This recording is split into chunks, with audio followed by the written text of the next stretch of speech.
Hello and good afternoon, fellow Capstone portfolio learners for the spring 2021 semester. My name is Travis Bonfili, and in this FlipGrid video review, I'm going to be taking a look at Module 7's assignment, which is working on our Future Learning Goals essay. And so I've completed my essay, and the page is under the graduate work Essays, Bridge to Future Learning Goals.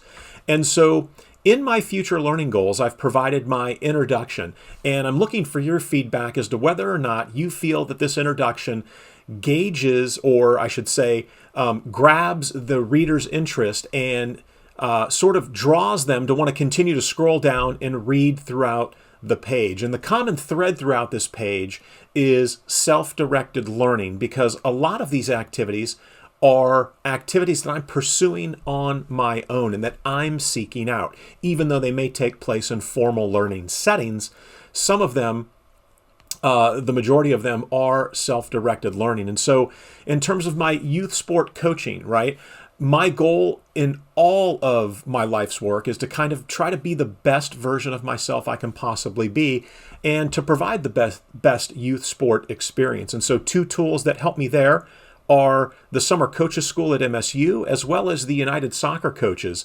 Association, where you can go on and they have online training, in-person classes, things that you can do on your own.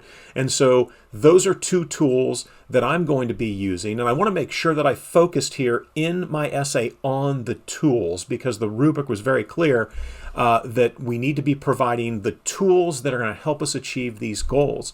For my educator learning goals, it's all about atomic habits for me, doing something every day to become better as an educator. And whether that's making a tutorial video or changing a video I've already made or reading a chapter in a book, it's all about these atomic habits. Next is seeking a formal learning opportunity.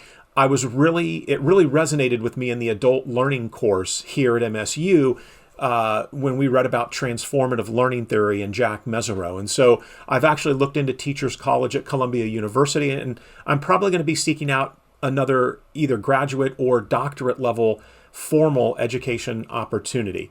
Haven't made a decision yet, but those are two tools that I'm going to be looking to use. And the same is true in the technology profession, where you have Micronics and INE, who are two training providers that either can train in person, virtual, online, synchronous and asynchronous training, and then video series that you can watch. And so these are two tools that have helped me in the past that I hope are going to help me in the future. And I did my best on image attribution here at the bottom. So I'm just looking for your feedback as to whether or not these are effective tools, and is the introduction, the write-up, and the conclusion going to be on